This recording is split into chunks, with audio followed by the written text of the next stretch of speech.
আমার দোষের জন্য সবাই ভুগছে আজকে, ব্রাইডও ভুগছে, আমিও তখন কথা বলতে বলতে হয়তো আমি খুব হাসছিলাম, কিন্তু অ্যাজ আ মেহেন্দি আর্টিস্ট এটা খুব লজ্জাজনক একটা বিষয় যে আমি ক্লায়েন্টকে টাইম দিয়েছিলাম 5টার সময়, আর আমি ক্লায়েন্টের বাড়ি থেকে পৌঁছাই 9:30 না 10:45।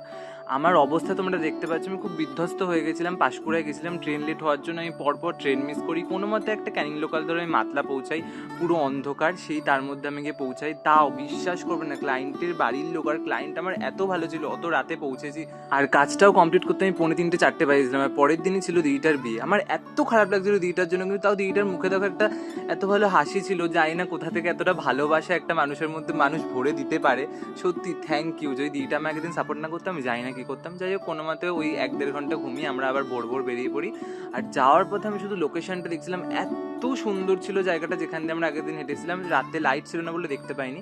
আমার দিদি এবার আমাকে দিয়ে শাপলা ফুল তোলা করেছিল, দেখো।